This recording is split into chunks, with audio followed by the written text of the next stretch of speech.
नमस्कार, मी अमोल बागलाणे. पैशाची कार्यशाळा या आज आपण चॅनलवरती आमचे मित्र सुनील हंडीबाग सर, हे सरांचा परिचय मी 2 मिनिटात देतो. Sir Chhatrapati Sambhaji Raje public school CBSE pattern आहे, तिथं शिक्षक आहेत. तर त्यांची आपण आज छोटेखानी मुलाखत घेऊया, जेणेकरून आपल्याला पैशाबद्दल महत्त्व कळेल. वेलकम सर, बोला. नमस्कार. पैसा ही जीवनावश्यक वस्तू आहे. तिचा आपण विनिमय म्हणजे वापर योग्य त्या ठिकाणी योग्य त्या पद्धतीनं करणं गरजेचं आहे.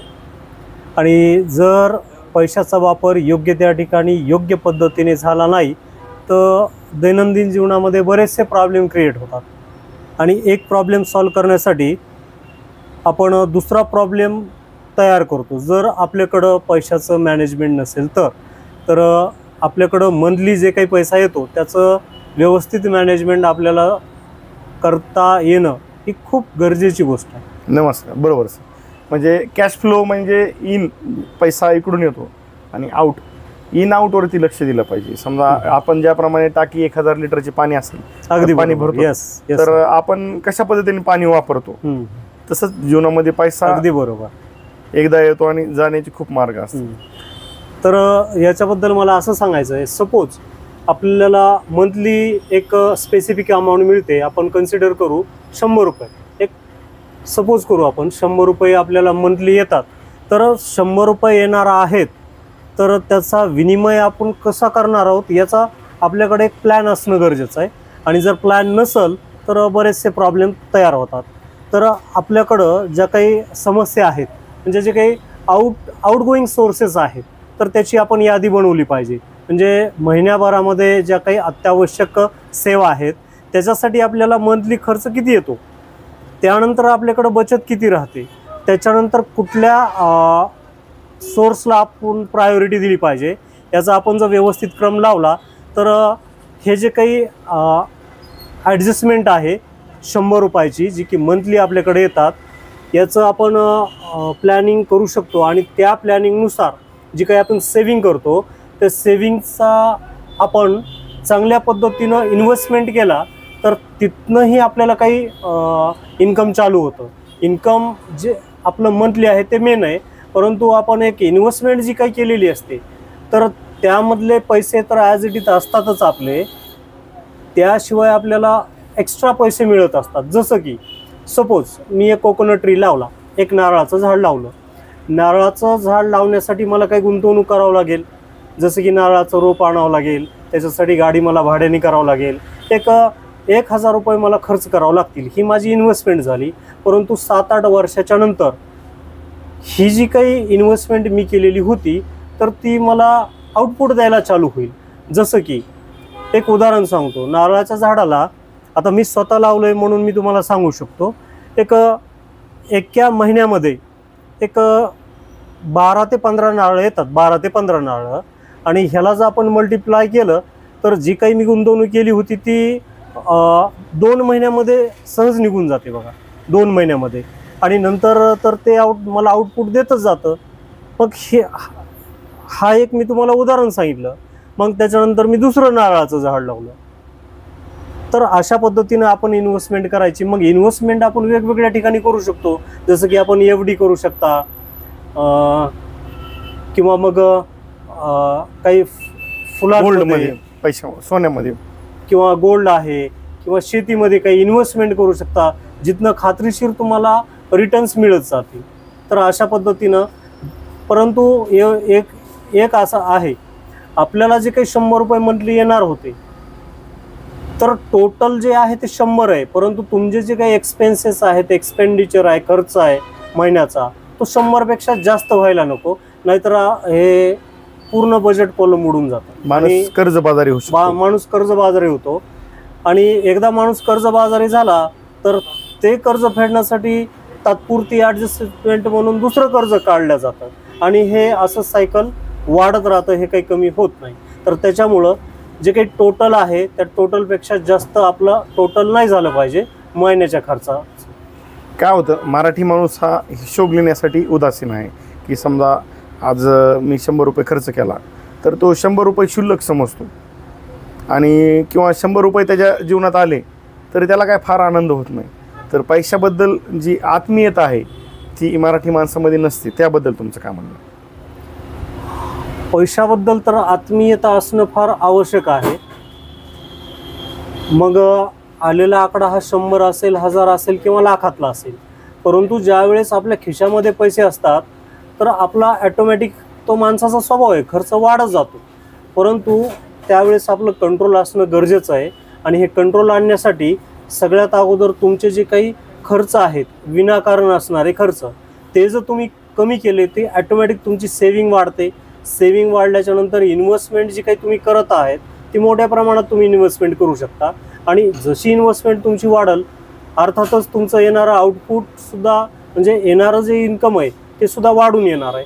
परंतु जीवन व्यवस्थित यशस्वीरित्या जगायचं असेल तर विनाकारण असणारे जे काही तुमचे खर्च आहेत तर ते तुम्ही टाळणं आवश्यकच आहे. त्याला दुसरा पर्याय नाही. समजा छोटे छोटे खर्च आहेत, जर आयुष्यामध्ये जीवनशैलीमध्ये छोटे छोटे बदल केले. समजा एक शर्ट आहे, एखादा माणूस जर समजा एक 3000 शर्ट घेत असेल, अगदी बरोबर, 1,500 माझ्या लक्षात आला सर. तर मी थोडं बोलू इच्छितो या गोष्टीवरती. आता एक उदाहरण द्यायचं झालं तर हे श्री अमोल बागलाणी सर आहेत, मी सुनील हंडीबाग आहे. आता आफ्टर ऑल यांनी 3000चा जरी शर्ट घातला ब्रँडेड किंवा एक 300 रुपयाचा जरी टी शर्ट घातला तरी ते माझे तितकेच जीवलग आहेत. जरी त्यांनी 5000चा जरी सूट घातला तरी ते माझे तितकेच जीवलग आहेत जितके 300 रुपयाच्या शर्टमध्ये ते माझे जीवलग आहेत. एक उदाहरण सांगतो, म्हणजे तुमची जी काही पर्सनॅलिटी आहे ती मॅटर करते. पर्सनॅलिटी, तुमचं व्यक्तिमत्व. मग तुमचं व्यक्तिमत्व कसं घडतं? तुमच्या अंगी असणारे जे काही गुण आहेत त्या गुणांमधनं तुमचं व्यक्तिमत्व घडतं. तुम्ही जे काही कपडे घातले, तो काही 2, 2.5, 3 हजाराचा शूज घातला आहे, हे तुमचं तात्पुरतं व्यक्तिमत्व बनवतं. परंतु ह्या गोष्टी आपण कंटिन्यू 24 तास आपल्यासोबत नाही ठेवू शकत. जसे आपल्या अंगी असणारे गुण आपण 24 तास आपल्याला ठेवू शकतो. तर व्यक्तिमत्व मॅटर करतं. हे जे काही तुमचं ब्रँडेड कपडे आहेत, ब्रँडेड शूज आहेत, वॉचेस आहेत, हे मॅटर करत नाही. तुमच्या अंगातले गुण मॅटर करतात आणि अंगात असणारे गुण जोपासण्यासाठी तुम्हाला पैशाची गरज नाही. बरोबर, एकदम छान मुद्दा. आणि इथंच ते मॅटर करतं. समजा तुम्हाला तुम्ही अपडेट करण्यासाठी एक 10,000 रुपये खर्च केलाय, परंतु तो खर्च करण्याच्या ऐवजी वरवर खर्च येतो. तुमची पर्सनॅलिटी, आता आपण उदाहरण घेऊया महात्मा गांधीजींचं. त्यांची पर्सनॅलिटी आजही त्यांच्यावर मोठे मोठे ग्रंथ आहेत, त्यांचे मोठे मोठे स्टॅच्यूज आहेत. का तर त्यांच्या अंगी असणाऱ्या गुणांमुळं त्यांची पर्सनॅलिटी आहे. त्यांच्या अंगावरती जे काही पोशाख आहेत त्यावरून त्यांची पर्सनॅलिटी जज आपण नाही करत. तर तेच मला या ठिकाणी सांगायचं आहे की अंगी जर गुण चांगले असतील तर ॲटोमॅटिक तुम्ही तुमचे खर्च कंट्रोल करू शकता. तुमचे खर्च कंट्रोल झालं की तुमचं सेविंग वाढते. सेविंग वाढले की आपण आपले जे काही महत्त्वाचे खर्च आहेत, आपले म्हणा, आपल्या कुटुंबाचे म्हणा, भविष्यासाठीचे म्हणा, याला तुम्ही चांगल्या पद्धतीनं डील करू शकता, हँडल करू शकता. परंतु विनाकारण जो खर्च आहे तो तुम्ही टाळलाच पाहिजे. तुमच्याबद्दल सांगा सर. तुमचा जन्म कधी झाला, कुठे झाला, तुमचं शिक्षण कुठे झालं, किंवा तुमची जडणघडणीमध्ये कुणाचा मोलाचा वाटा आहे वगैरे? ओके. तर माझी जन्मतारीख आहे 27/6 जून महिना 1983. माझा जन्म अंबाजोगाईला झालेला आहे. मी एका सर्वसाधारण कुटुंबातूनच आलेलो आहे. तर माझे वडील शेतकरी आहेत. तर माझे वडील शेतकरी आहे, माझी आई गृहिणी आहे. तर यांचं ज्या वेळेस मी ऑब्झर्वेशन केलं तर अतिशय महत्त्वाची गोष्ट मी या ठिकाणी तुम्हाला सांगू इच्छितो. त्यांनी त्यांच्या आयुष्यामध्ये 1 रुपयाही कर्ज घेतलं नाही. 1 रुपया कर्ज घेतलं नाही. आयुष्य त्यांनी कडेला काढलं त्यांचं. 1 रुपया खर्च केला नाही. परंतु दुसरी एक गोष्ट अशी की त्यांना कसलंच व्यसन नव्हतं. इवन बडीसोपसुद्धा खात नव्हते. ते खात नव्हते म्हणजे सगळ्या गोष्टी आमच्या इथं अवेलेबल होत्या, पण व्यसन लावून घेतलं नाही. या वाक्याला मी अधोरेखित करू इच्छितो. व्यसन कुठलंच नव्हतं. आणि व्यसन नसल्यामुळं जो काही वायफळ खर्च होतो माणसाचा, कुठलाही माणूस असो, तो खर्च ते अवॉइड करतात. आणि तो खर्च अवॉइड केल्यामुळं त्याचा वापर आपण आपल्या दैनंदिन आयुष्यामध्ये करतो. ज्या काही आवश्यक गोष्टी आहेत, जसं की शिक्षण आहे, जसं की काही क्लासेस आहेत विद्यार्थ्यांच्या, लेकरांच्या जडणघडणीसाठी, त्याच्यावरती आपण खर्च करू शकतो. आणि ते माझ्या आईवडिलांनी केलं. ज्या काळामध्ये ट्युशन फीस 30 रुपये असायची, तर त्या काळामध्ये आमच्या कॉलनीमध्ये एक इंग्लिश स्पोकनचा कोर्स आलेला होता, त्याची फीस 100 रुपये होती. आता 100 रुपये ही फीस त्या काळी फार मोठी फीस होती, परंतु त्यावेळेस माझे जे आईवडील होते त्यांनी ती फीस पे केली. का फीस पे केली? कारण इंग्लिश आपलं लेकरू शिकलं तर भविष्यामध्ये जे काही प्रॉब्लेम येणार आहेत शिक्षणामध्ये, आयुष्यामध्ये, त्यांच्यासोबत हा डील करू शकतो. मग योग्य वेळी जर आपण झाडांना, पिकांना योग्य डोस दिला तर येणारी एल्डिंग, उत्पन्न हे चांगल्या पद्धतीचं येतं. आणि तेच माझ्यासोबत झालं. भविष्याचा सामना करण्यासाठी जे काही एज्युकेशन आवश्यक असतं, मग आवश्यक नाही की फार मोठ्या युनिव्हर्सिटीमध्ये, ॲब्रॉडमध्येच तुम्ही ते घेतलं पाहिजे.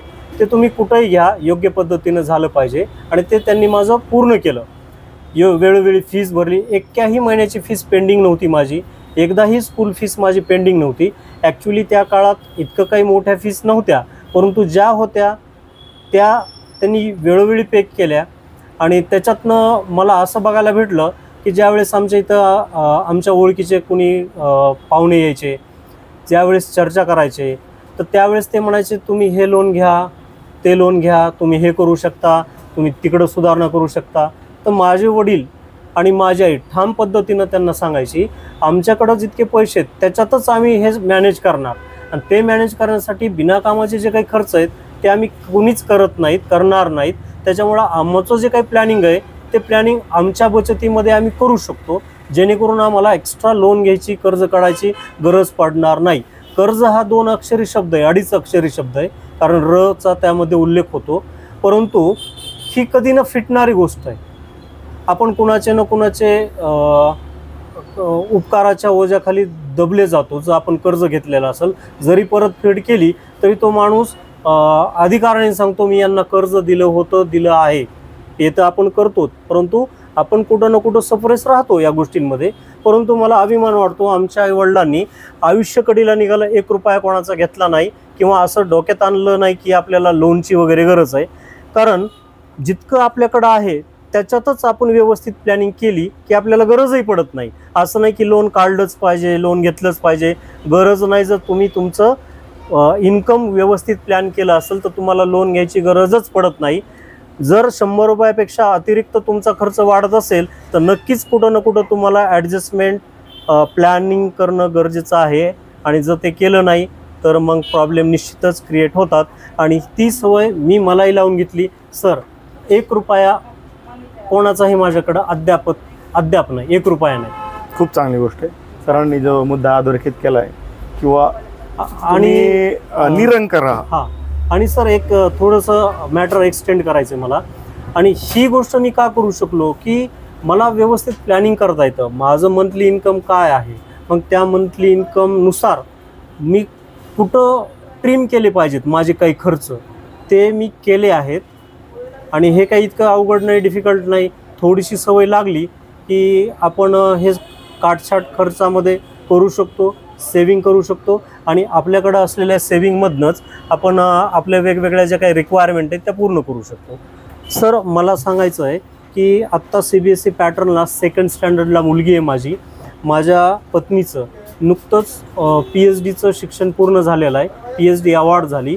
मग हे सगळे काही खर्च आहेत हे मोठाले खर्च आहेत. बरोबर. आपलं पूर्ण फॅमिलीचं उदरनिर्वाह करून, परंतु एकदम व्यवस्थित पद्धतीनं मी हे पार पाडलं. पण त्यासाठी तुमचं जे काही मंथली प्लॅनर आहे ते तुमच्याकडं असणं खूप गरजेचं आहे. तर तुमच्या शिक्षणाबद्दल सांगा, तुमचं कुठे शिक्षण झालं? हां, तर सर मी 12वीच्या नंतर D.Ed केलं. D.Edसाठी मी 1ली ते 10वी कुठं होतं आपलं? 1ली ते 10वी माजलगावला माझं शिक्षण झालं. माजलगावला शिक्षण झालं आणि तिथं त्यानंतर 12वी झाली. तुळजापूरला माझं D.Ed झालं. D.Ed झाल्याच्यानंतर मुक्त विद्यापीठामध्ये ग्रॅज्युएशन करून घेतलं. MBA तिकडंच कंप्लीट केलं अंबाजोगाईमध्ये. आणि त्यानंतर मी D.Ed झाल्यामुळं शिक्षकी पेशा स्वीकारला आणि कंटिन्यू मी शिक्षण क्षेत्रामध्ये आहे. आणि सर गर्वाची गोष्ट अशी आहे, अभिमानाची गोष्ट अशी आहे की आज माझे विद्यार्थी इंजिनियर आहेत, डॉक्टर आहेत, मोठे मोठे त्यांचे बिझनेस आहेत. तर हे जे समाधान आहे हे माझं समाधान मला भरपूर काही देऊन जातं. आयुष्यामध्ये काही शिस्तीचा, स्वयंशिस्तीचा वाटा असतो का? बिलकुल सर. जर तुमच्यामध्ये स्वयंशिस्त असेल तरच हे जे काही मंथली प्लॅनर आहे ते आपण व्यवस्थित हँडल करू शकतो. स्वयंशिस्त असणं खूप गरजेचं आहे. एक शिक्षक या नात्याने मी सांगू शकतो, शिस्त नसेल तर तुमचं एज्युकेशनलाही काही व्हॅल्यू राहत नाही. कमीत कमी एका एज्युकेटेड व्यक्तीच्या नजरियामध्ये किंवा तुमच्या स्वतःच्या नजरियामध्ये शिस्त माणसाला असणं हे खूप गरजेचं आहे. त्याशिवाय काही छंद आपण जोपासणेसुद्धा फार गरजेचं आहे, जसं की पुस्तक वाचनाचा. आजकालच्या मल्टीमीडियाच्या युगामध्ये हे थोडं ॲडव्हर्स वाटतं, परंतु जे काही मनःशांती, जे काही माणसाला आनंद किंवा मनःशांतीसाठी जो काही पैसा खर्च केला जातो, तर त्यापेक्षा पुस्तक वाचणे हा अतिशय चांगला छंद आहे. तो प्रत्येकाने जोपासावा, वाचनाची आवड निर्माण करावी. तुमच्याकडे चांगल्या पुस्तकांचा संग्रह असणं गरजेचं आहे, जे की तुमच्या फॅमिली मेंबरलाही रेफर करता येतील, तुमच्या मित्रपरिवारामध्ये देवाणघेवाण करता येईल. कारण ज्यावेळेस तुम्ही पुस्तक वाचताना तर त्यावेळेस तुमच्या डोक्यामध्ये अतिशय चांगल्या आयडियाज तरळून जातात आणि पुस्तक वाचत असताना तुम्ही डायरी आणि पेन घेऊन जर बसलात तर त्याच वेळेला ती आयडिया तुमच्या नोटबुकमध्ये तुम्ही नोट डाऊन करू शकता आणि ती आयडिया तुम्हाला बरंच काही देऊन जाते. तसं बघायला गेलं तर आपण जी काही इन्व्हेस्टमेंट करतो, इन्व्हेस्टमेंट ही एका आयडियानुसार केली जाते. अगोदर डोक्यात आयडिया येते, त्या आयडियानुसार आपण इन्व्हेस्टमेंट करतो आणि नंतर आपल्याला आउटपुट मिळतं. म्हणजे आपल्या डोक्यामध्ये आयडिया चांगल्या असणं गरजेचं आहे आणि त्यासाठी पुस्तक वाचनाचा छंद हा अतिशय उपयुक्त आहे. नाही, 100% वाचन हे फार महत्त्वाचं आहे. नेपोलियन हिलचं जे वाक्य आहे, थिंक अँड ग्रो रिच, म्हणजे तुम्ही विचार करा आणि श्रीमंत व्हा. विचार हे वाचनातून येतात. अगदी बरोबर सर. तर माझा पुढचा प्रश्न किंवा दिनचर्या जी आहे तर ती आपल्या जीवनावर किती इम्पॅक्ट पडते? दिनचर्या म्हणजे आपल्याकडं जे काही 24 तास आहेत, जसं आपण जी काही आपली अमाऊंट असते, वेगवेगळ्या प्रमाणात अमाऊंट असते मंथली, त्याचं आपण प्लॅनिंग करतो. तसंच प्रत्येक माणसाला एका दिवसामध्ये 24 तास मिळतात, तर या 24 तासाचं प्लॅनिंग आपल्याकडं असणं गरजेचं आहे. जसं की समजा मी शिक्षक आहे, तर मला किती तास आहेत, उद्या कुठल्या वर्गावर आहेत, त्या तासामध्ये मी विद्यार्थ्यांना काय देणार आहे, त्याची तयारी माझ्याकडं असणं गरजेचं आहे. असं नाही की आता दररोज आपण तो सिलेबस शिकवतो, तयारीची काय गरज आहे. नाही, प्रत्येक दिवस हा तुम्हाला एक नवीन काहीतरी देऊन जातो.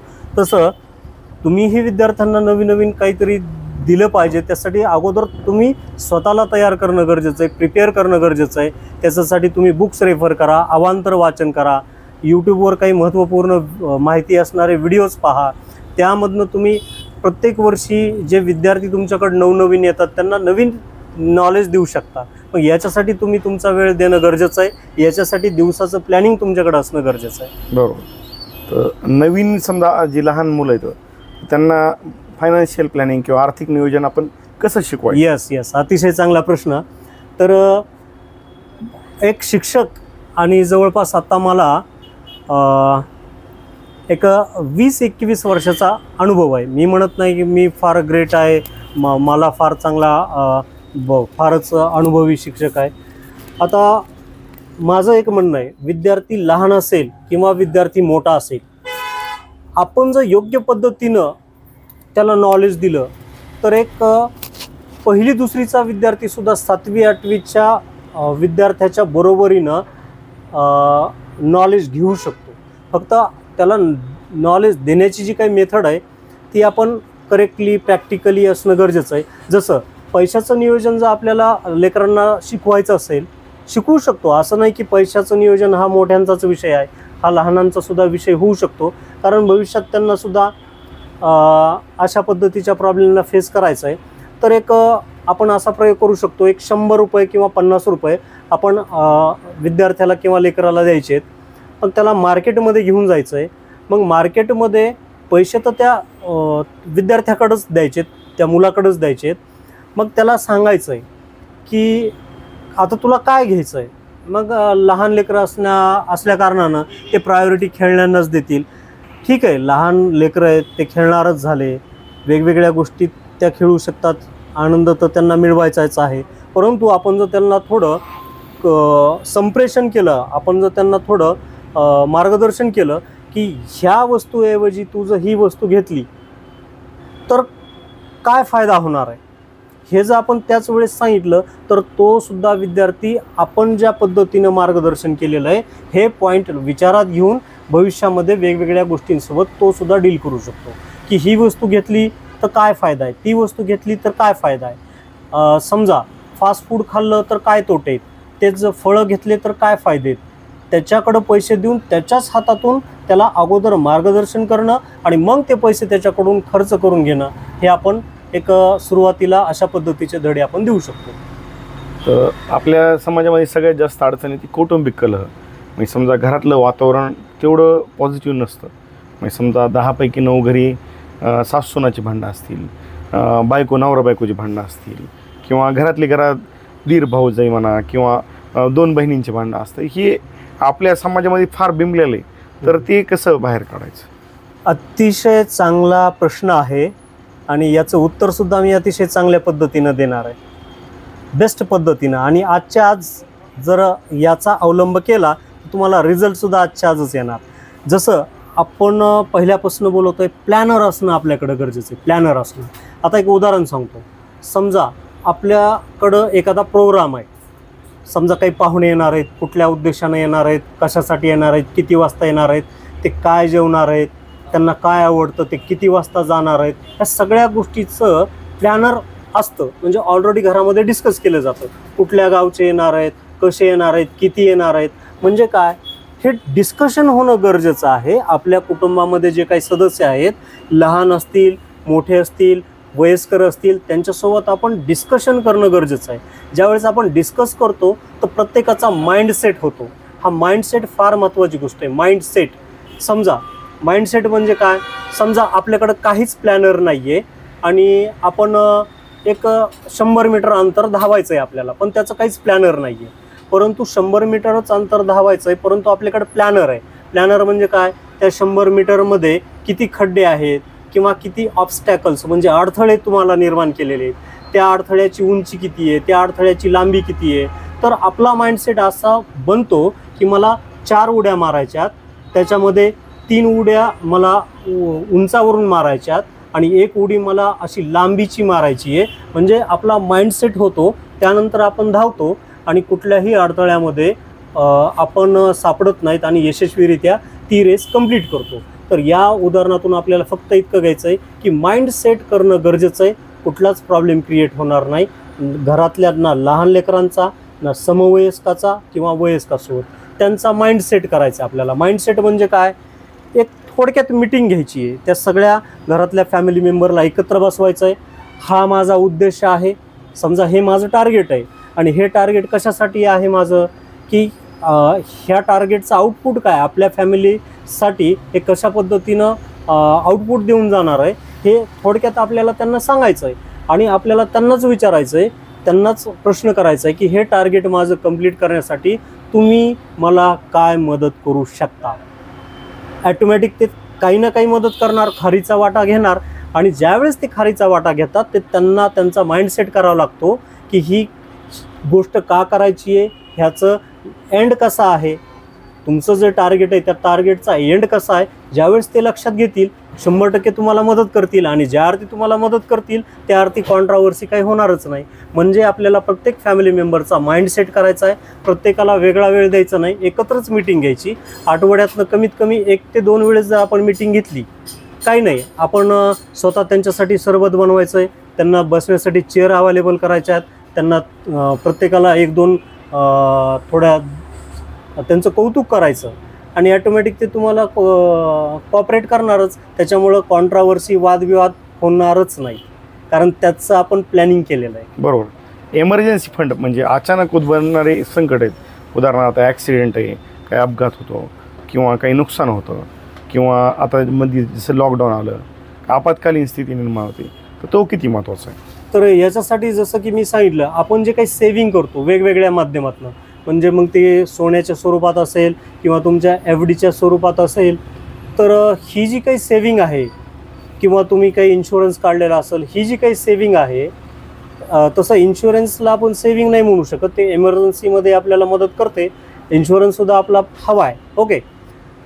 तर ही सेविंग अशा पद्धतीची जी आपण केलेली आहे ती इमर्जन्सी कंडिशनसाठीच केलेली आहे. कारण माणसामध्ये जर शिस्त असेल तर एमर्जन्सी येणार नाही. तुमचं म्हणणं बरोबर आहे, एमर्जन्सी आहे, सांगून येणार नाही. म्हणूनच आपण फायनान्शियल मॅनेजमेंट करून ठेवली आहे FDच्या स्वरूपात, गोल्डच्या स्वरूपात. ती इमर्जन्सी कंडिशनमध्ये नक्कीच कामाला येईल. माणसाचा इन्शुरन्स असावा किंवा नसावा तर किती असावा, कसं काय? ॲक्च्युली काय, आता मला किती जरी शिस्त असेल तर त्याचा 50%च मला फायदा आहे. समोरचा जर शिस्तीत नसेल तर आफ्टर ऑल ॲक्सिडेंटला तर मला फेस करावं लागेल. त्यामुळं इन्शुरन्स असणं ही काळाची गरज आहे. कारण पॉप्युलेशन वाढलं आहे, ट्रॅफिक वाढलं आहे आणि एमर्जन्सी कंडिशन कधी येऊ शकते काही सांगता येत नाही. त्याच्यामुळं आपला इन्शुरन्स असणे गरजेचं आहे. वेळप्रसंगी ती आपल्याला बरेचसे रिटर्न देऊन जाते. सामाजिक समजा जे वातावरण आहे की हिंसक वातावरण बनत चाललं आहे हळूहळू, लोक कोणाचं ऐकत नाहीत किंवा कौटुंबिकसुद्धा वातावरणामध्ये हिंसेचं प्रमाण वाढलं आहे. त्याचं कारण काय होतं की जुन्या काळामध्ये एक कुटुंब प्रमुख असायचं. समजा आजोबा असली तर त्या आजोबाचे बाप, मुलगा, नातू सगळे ऐकायचे. पण ते हळूहळू आजी आजोबा घरातून बाहेर गेले आणि कौटुंब हे एकत्र नसून विभक्त झालं. मग त्याचे काही परिणाम, दुष्परिणामबद्दल? ॲक्च्युली कसं आहे, वेगवेगळ्या कंडिशन चेंज होत्या. जसं आपण एखादं जर उदाहरण क्रिकेटच्या संदर्भातलं घेतलं, सध्या क्रीजवरती 2 बॅट्समन आहेत. कंडिशन वेगळी आहे. ज्यावेळेस 2 ओपनर, 2 स्ट्रायकर क्रीजवरती उपलब्ध असतात, परंतु एक विकेट पडते, दुसरा बॅट्समन तिथं उपलब्ध येतो, कंडिशन बदलते, ती विकेट पडते, पुढला बॅट्समन येतो, कंडिशन बदलते. तर शेवटच्या ओव्हरपर्यंत कंडिशन बदलत असतात. आणि कंडिशन ज्यावेळेस बदलते तर त्यानुरूप आपल्यामध्ये सुद्धा आपण काही बदल करणं गरजेचं आहे. कारण परिस्थिती बदलली की आपल्यामध्येही आपल्याला बदल करावे लागतात. आणि जरी परिस्थिती बदलली तरी जसं थोड्या वेळापूर्वी आपण डिस्कस केलं की आपल्याला मीटिंग घ्यावं लागते अधूनमधून.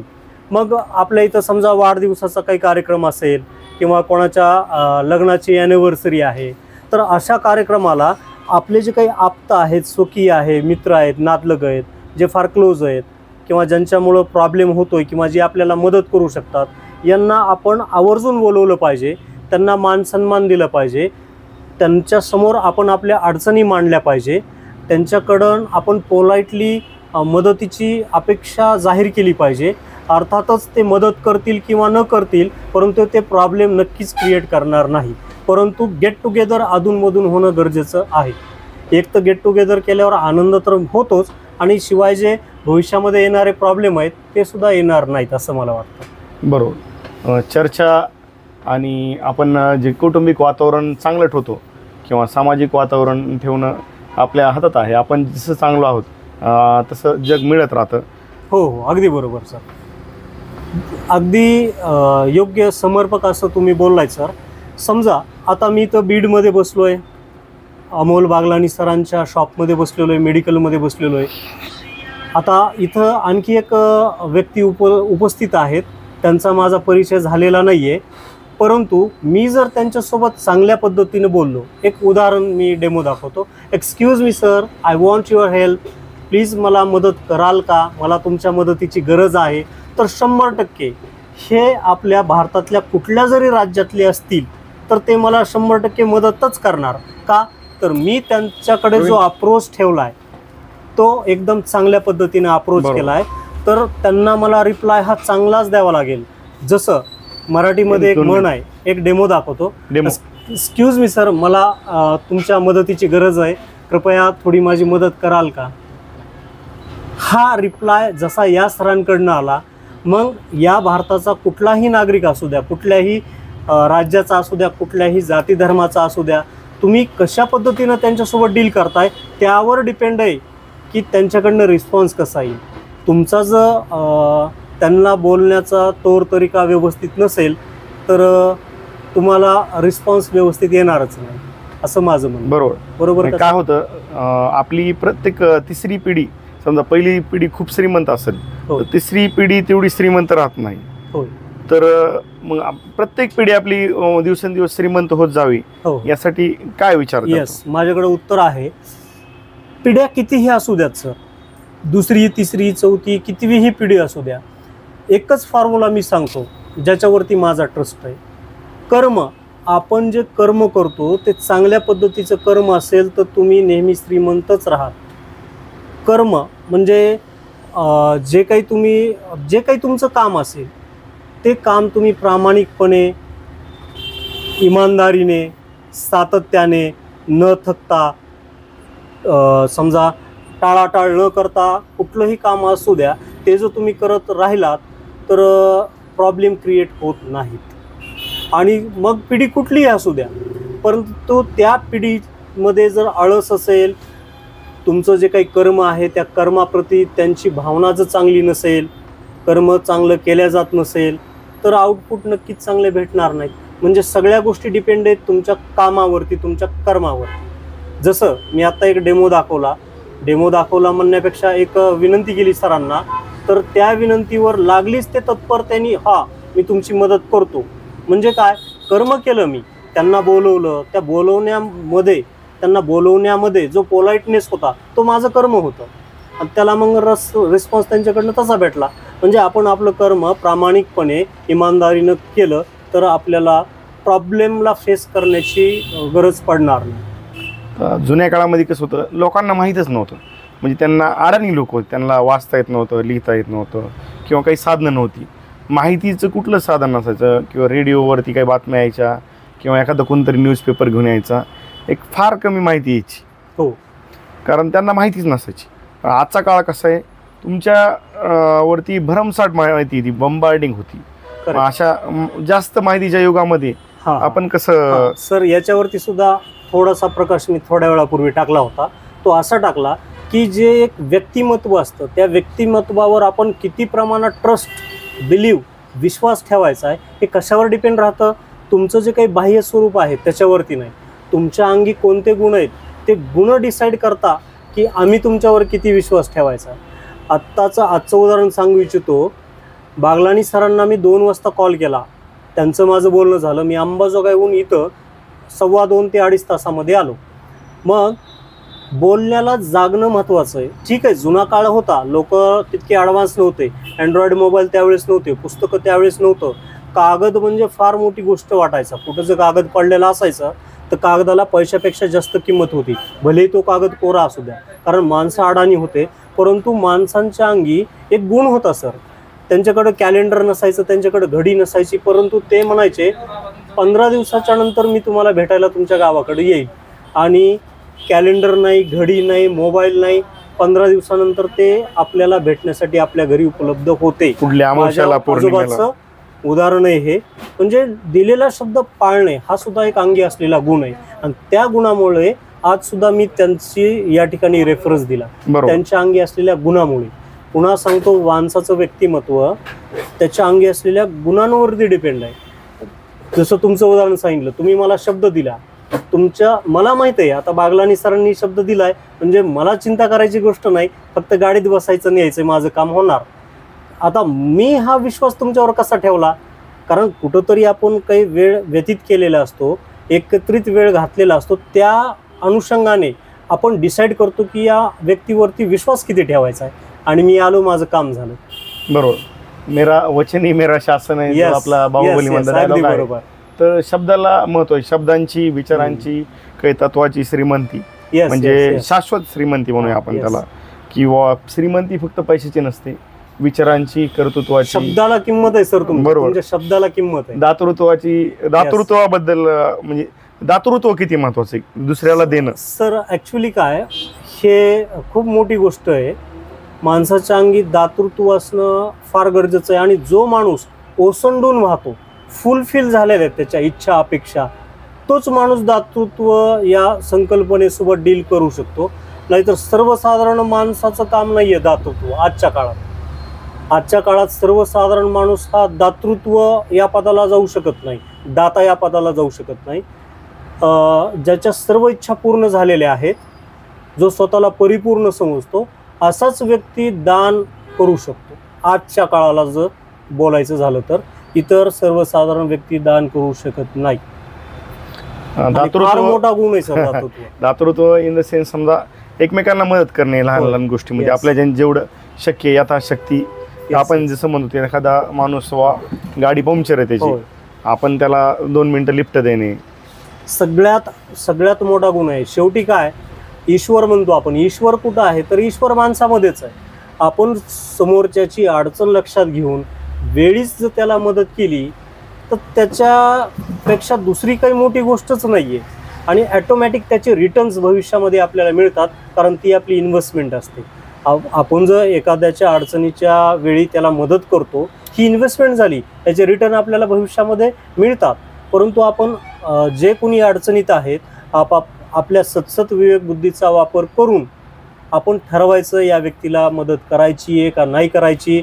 आणि ज्यावेळेस आपल्या बुद्धीचा कौल आपल्याला मिळाला आहे, यस यू कॅन डू दिस, त्यावेळेस आपण अशा व्यक्तीला मदत करणं गरजेचं आहे.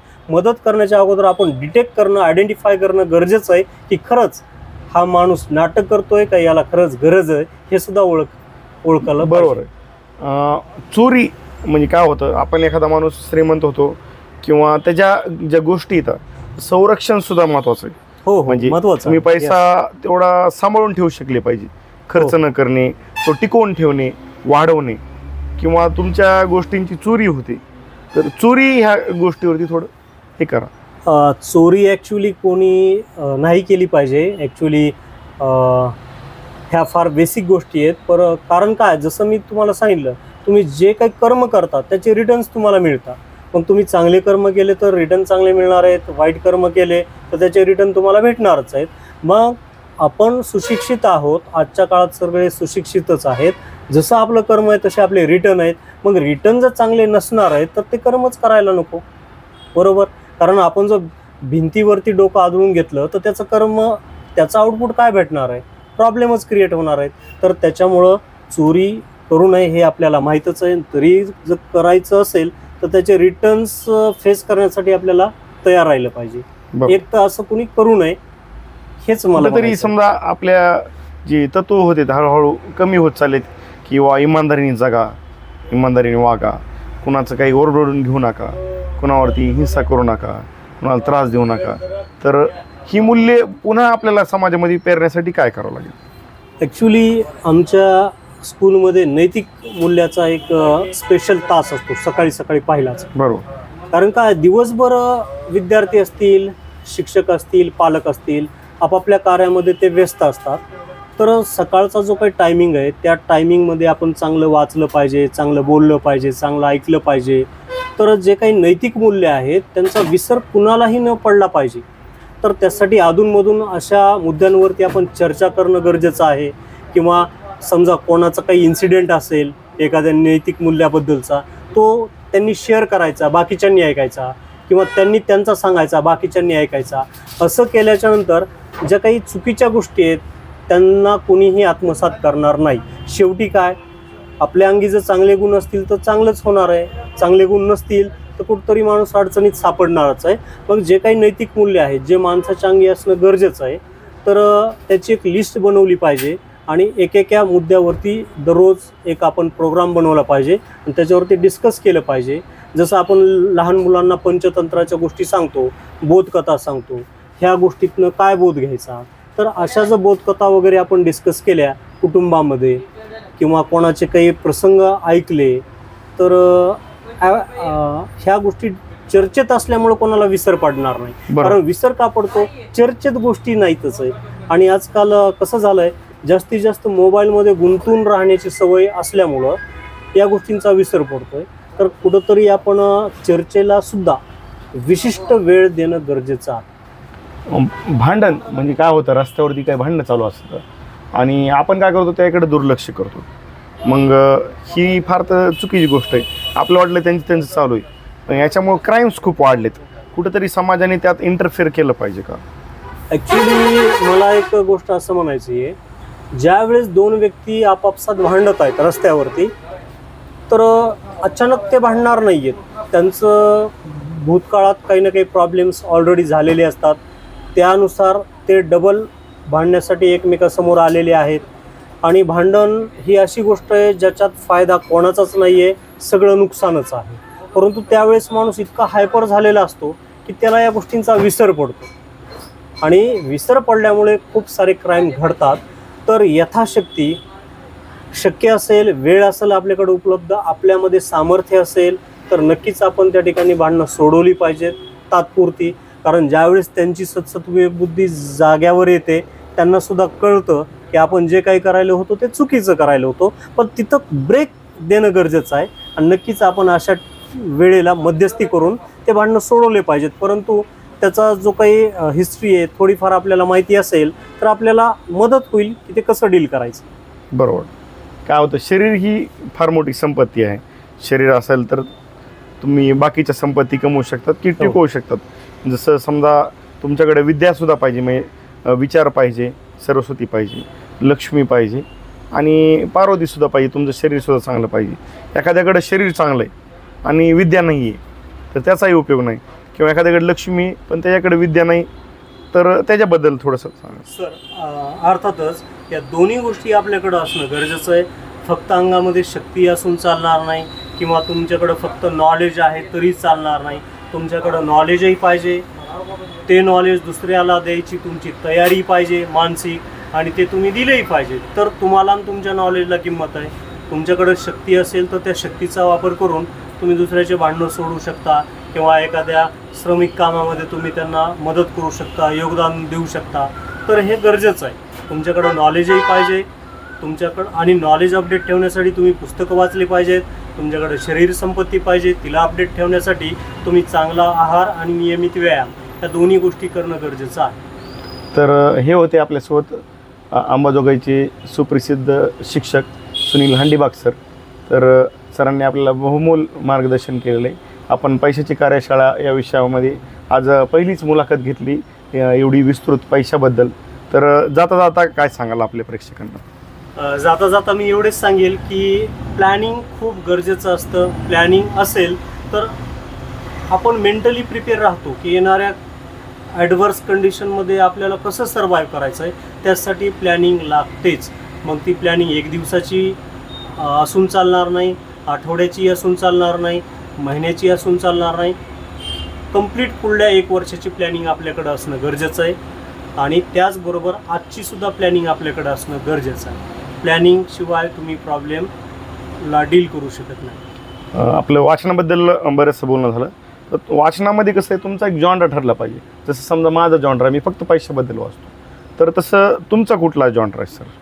ॲक्च्युली ज्यावेळेस मी रीड करतो तर त्यावेळेस चांगल्या आयडिया डोक्यामध्ये क्लिक होतात किंवा एक मानसिक समाधान मिळतो बुक्स वाचल्यामुळं. तर मी काही विशिष्ट फोकस केलेलं नाही आहे, परंतु वेगवेगळ्या पद्धतीचे बुक्स मला वाचायला आवडतात. बरेच बुक्स आमच्या शाळेच्या लायब्ररीच्या माध्यमातून मी वाचलेले आहेत. मला छंद आहे. 30 मिनटं जरी माझ्याकडं असतील तर मी जाऊन रीडिंग करतो. प्रवीण सरांना एक पुस्तक गिफ्ट, कोणचं बी आणतो आवडीचं? नाही, एक आपण तुम्हाला गिफ्ट देऊया पुस्तक. ओके. सरांनी एवढा वेळ दिला आपल्यासाठी आणि आपल्या लायब्ररीतून सरांना एक आपण पुस्तक भेट देणार आहोत की जेणेकरून आपली त्यांना आठवण राहील. आणि तुम्हीसुद्धा आपल्या घरामध्ये कुणी आलं, तुम्ही स्वतः वाचलेलं पुस्तक द्या, मग त्या समोरच्याला लक्षात आलं की हे पुस्तक वाचले. हे दे त्यांना मिरेकल मॉर्निंग किंवा मग आपलं ईट दॅट फ्रॉग दे. तर आम्ही समारोप करत आहोत सरांना पुस्तक देऊन. खूप छान वाटलं सर, मी तुमच्याकडे आलो. माझं जे काही काम होतं ते तर तुम्ही आल्याबरोबर केलं. अतिशय धडपडीचं व्यक्तिमत्व आहे तुमचं. त्याचबरोबर तुमचा जो छंद आहे वाचनाचा, त्यामुळं मलाही माझा छंद जोपासता येत आहे. हे पुस्तक मी स्वतः वाचलेलं आहे, कारण मी न वाचलेलं पुस्तक देण्यापेक्षा सरांना स्वतः प्रेरणा मिळावी. हे बघा, याच्यावर मी मेन्शन केलं आहे. 6:30ला वाचायला चालू केलं तर मी सकाळी, तर 8:27 संपलं. 227 मिनटामध्ये 147 मिनटामध्ये 119 पानं वाचले. पाठीमागाचा माझा मोबाईल नंबर पण आहे, तुम्हाला पूर्ण दाखवतो. आणि रसिक साहित्य बीडमधून हे पुस्तक घेतलेलं आहे, थिंक स्ट्रेट. आणि एकदम सुंदर पुस्तक आहे, डायरियस फरू आणि मधुशी पब्लिकेशनचं पुस्तक आहे.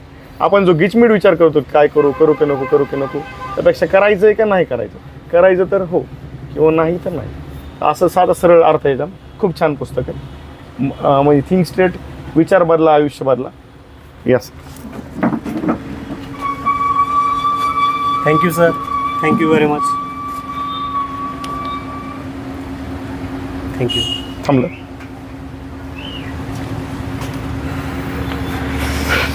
म्हणजे वाचलेलं दिलेलं बरं राहतंय ना. काम काढला सर तुम्ही. पहिलीच मुलाखत होती आणि मी पहिल्यांदाच मुलाखत देतो. नाही, मग ते हळूहळू अपडेट होतं ना. पुन्हा नंतर वेगळ्या विषयावर या.